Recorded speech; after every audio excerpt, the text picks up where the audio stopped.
So if you've followed the channel for a while now, it should come as no surprise to you that despite the constant negative backlash Diablo 4 gets, I'm a big fan of the game.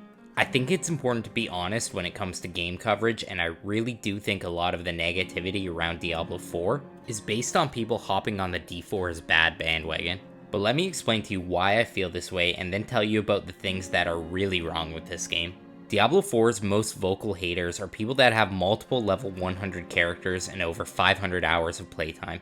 The biggest complaint I hear is that it's too repetitive or that there's not enough to do in the endgame. And to me this is a little bit ridiculous because I don't think I've ever put 500 hours into one single game, and if I ever do, I'd be shocked if I was still finding new things to do and enjoying myself. Would I like to have more endgame bosses and better balancing? Absolutely. But take a look at some of the other big games that came out this year, like Tears of the Kingdom and Final Fantasy XVI. Yes, of course those are good games and they're both not online like Diablo 4, but they are both pretty massive RPGs. And I've only put about 50 hours into both of those games before moving on, which is the usual amount of time I spend playing a game that I like. On the other hand, I've put 150 hours into Diablo 4 and finished the season with a level 81 Necromancer. I think a vast majority of people who play this game and enjoy it are in a similar position. I still really enjoy playing this game, and I find it funny that a majority of the people who complain about it have either never played it before or spent an insane amount of time playing it.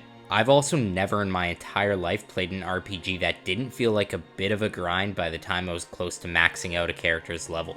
That's kind of expected with the genre. So I personally believe that the gameplay in Diablo 4 isn't really an issue. Especially with a new season every few months, the game is just going to continue getting new content and give you more things to do, making it feel a little bit less repetitive. Remember, Diablo 3 also had a very rough start and grew into a fantastic game over time. What I do have a major issue with though is the Season Pass. Microtransactions are nothing new to gaming, especially with Activision Blizzard. 20 years ago, if someone told you that you would have to pay $100 for a game and then spend more money on each new outfit for your character, it would sound pretty ridiculous. But that's the world we live in now. So I can only recall purchasing microtransactions in two situations. The first is way back in the day playing Rock Band, ironically another Activision game, and wanting to buy new songs. A new song costed something like $2, and it never really felt like a ripoff because it provided you with new gameplay that you could potentially get a lot of hours out of. The second situation is a season pass for Call of Duty, also an Activision game. Notice the pattern here? Now these days I'm not too interested in Call of Duty, however, I heavily played the first Warzone with friends during the pandemic. And if I spend well over 100 hours playing an online game, I'm happy to spend a little bit of extra money if the perks seem worth it, especially if that game is a free-to-play game. Now after completing Diablo 4's main story and still really enjoying the endgame content, I found myself still liking the game enough that I thought maybe it would be cool to buy a nice paid skin for my character. I know, Activision Blizzard is scumbag central and I shouldn't be giving them any extra money, but I liked the game and didn't mind the idea of supporting it. However, when going into the game's shop for the first time, I was absolutely dumbfounded when I found out how much a set of armor costs. An average cosmetic on the game costs 2,400 platinum, which is equivalent to $24 US, and that's $32 here in Canada. $32 for a skin for your character. Maybe I'm a little bit out of the loop because it's been so long since I've purchased a microtransaction, but how is a song on Guitar Hero or Rock Band $2 and a cosmetic for your character on Diablo over $30? That's not a microtransaction anymore, that's just a freaking transaction. I remember buying a whole ass expansion on the Elder Scrolls Oblivion for like 20 bucks. And now it costs more than that for a mediocre cosmetic that probably took the developers about 10 minutes to make. So needless to say, I said screw that and didn't buy anything. So I didn't buy a skin that day, and I can confidently say I will never pay a double-digit price tag for a cosmetic. But I did remember there is a paid battle pass, and considering I was already almost fully leveled up in the battle pass and the free version gives you nothing but garbage, I thought what the heck, why not?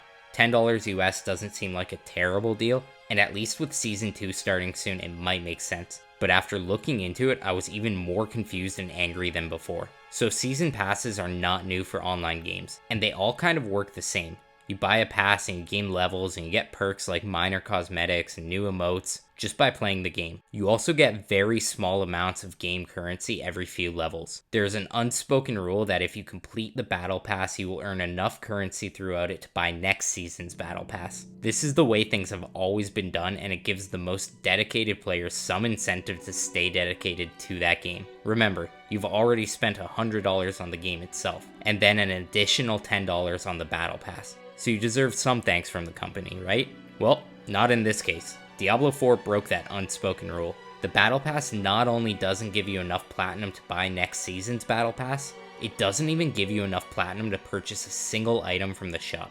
This makes absolutely no sense, because Activision Blizzard, the company that makes the money-sucking giant Call of Duty, is also the company that makes Diablo. So why would they not use the same practices here in the Battle Pass? Diablo 4's Season 1 Battle Pass gives you 666 platinum, and while this may seem like a neat little amount, that number was just an excuse for Blizzard to give you almost nothing for your hard-earned money and trap you into paying the full price for Season 2's Battle Pass as well.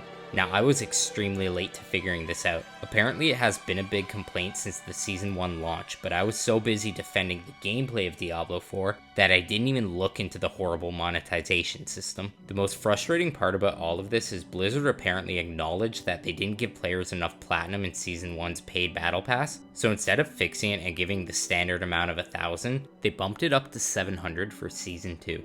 Which is still not enough for the next season's battle pass and nowhere near the amount required for a skin. This really makes me wonder what the hell is wrong with Activision Blizzard. I have defended this game since day one. It was close to becoming the first game I bought a microtransaction on in a long time, and they managed to completely ruin that. Now more than ever, the idea of giving any additional money to them disgusts me.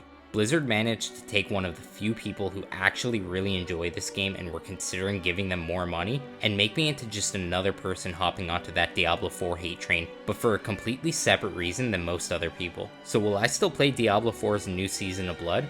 Yeah, 100%. I still enjoy the game, I have fun playing it, and I think some of the changes being implemented for the new season are fantastic, and I'm really excited about them. But will I ever spend more money on this game? Well, unless things with the monetization system change heavily over the next few seasons, there's not a chance. And I'm sure a lot of other players are on the same page. I'm pretty confident this video from my small YouTube channel will never reach Blizzard, and even if it did, I'm sure it wouldn't faze them at all. But it really seems like they're actively trying to make people hate this game rather than keep it alive. Anyways, that's all for me today. I try my best to be positive on this channel, so I'm sorry about all the negativity, but when a company does something this dumb, I feel like I need to shed some light on it.